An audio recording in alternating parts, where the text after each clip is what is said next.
Cancer healer centre, a new beginning.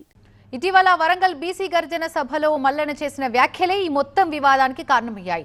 ఈ సభలో ఆయన చేసిన వ్యాఖ్యలు తమను కించపరిచేలా ఉన్నాయని ఓ వర్గం నేతలు తీవ్ర ఆగ్రహం వ్యక్తం చేస్తున్నారు. మహేష్ రెడ్డి అట బీసీలు ఎప్పుడు అని చెప్పి బీసీల మట అన్నట అయితే ఇలా 1,20,00,000 రూపాయలు మా సొమ్ము 1,20,000 కోట్ల రూపాయలు మా సొమ్ము మీరు దాక్కుంటా మా బీసీల మమ్మల్ని దొంగ మా సొమ్ము కదా ఇది.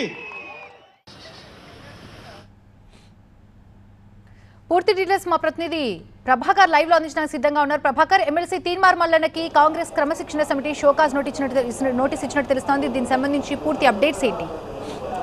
2-3 రోజులుగా ఈ రచ్చ మరింత వేడెక్కిందని చెప్పాలి. ఎప్పుడైతే బీసీ కులగణనకు సంబంధించిన పేపర్లను తగలబెట్టాడో, ఆ ప్రతిని తగలబెట్టారో అప్పటి నుంచి కూడా కాంగ్రెస్ పార్టీ సీరియస్గా రియాక్ట్ అవ్వకుంటూ వస్తుంది. కాంగ్రెస్ ఎమ్మెల్యేలపై, కాంగ్రెస్ మంత్రులపై, కాంగ్రెస్ పార్టీపై చేసిన వ్యాఖ్యలను చాలా సీరియస్గా తీసుకుంది. నిన్నటి నుంచి కూడా ఎమ్మెల్యేలు మాట్లాడారు. నిన్న ఎమ్మెల్యేలు అసెంబ్లీ లాబీలో కూడా చెప్పారు, తీన్మార్ మల్లన్న వ్యక్తిగత కామెంట్స్ చేసేదంటే పార్టీ నుంచి బయటకు వెళ్ళి చేయాలి, లేకపోతే పార్టీ లైన్ లోపల ఉండి నడుచుకోవాలి తప్ప ఇట్లాంటి కామెంట్స్ చేయడానికి వీల్లేదు అంటూ నాయన్ రాజేందర్ రెడ్డి కానీ, కుంభం అనిల్ కుమార్ రెడ్డి కానీ మిగతా నాయకులందరూ కూడా చెప్పారు. ఈరోజు ఉత్తమ్ కుమార్ రెడ్డి కూడా చెప్పారు, పార్టీ సంబంధించి వ్యాఖ్యలు చేస్తే, పార్టీ లైన్ దాటితే పీసీసీ క్రమశిక్షణ చర్యలు తప్పకుండా ఉంటాయని. నిన్న పొన్నం ప్రభాకర్ అప్పీల్ చేశారు, బీసీ కులగణనకు సంబంధించి ఏవైనా అభ్యంతరాలు ఉంటే వచ్చి చెప్పండి, ఇది ఒక రోడ్ మ్యాప్ మాత్రమే, దీంట్లో చాలా ఛాలెంజెస్ ఉంటాయి, సో మీరు వచ్చి చెప్తే వినడానికి సిద్ధంగా ఉన్నామంటూ కూడా పొన్నం ప్రభాకర్ అప్పీల్ చేశారు. సో ఈ మొత్తం నేపథ్యంలో కాంగ్రెస్ పార్టీలో పెరుగుతున్న ఈ వాదన, తీన్మార్ మల్లన్నకు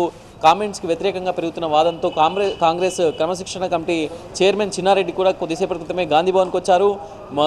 క్రమశిక్షణ కమిటీ సభ్యులందరితో కూడా ఫోన్లో మాట్లాడారు. దాని తర్వాత పార్టీలో ఉన్న హైయెస్ట్ మెజారిటీ మేరకు షోకాజ్ నోటీసులు అందజేశారు. తాను చేసిన వ్యాఖ్యలకు సంబంధించి ఎలాంటి వివరణ ఇస్తారో అనేది అయితే చూడాల్సి ఉంది. తాను చేసిన వ్యాఖ్యలకు నేను కట్టుబడి ఉన్నానంటూ మల్లన్న గత 2-3 రోజులుగా చెప్పుకుంటూనే ఉన్నారు. బీసీ కులగణనలో, ఈ మొత్తం కులగణనలో దాదాపుగా 20 లక్షల మేర బీసీ జనాభా తగ్గిపోయింది అంటూ మల్లన్న ఆరోపించిన పరిస్థితి. అట్లాగే దీనికంటే కూడా కేసీఆర్ సర్వే బాగుంది అని మెచ్చుకున్న పరిస్థితి ఉంది. సో దీన్ని కాంగ్రెస్ పార్టీ సీరియస్గానే తీసుకుంది అని చెప్పాలి.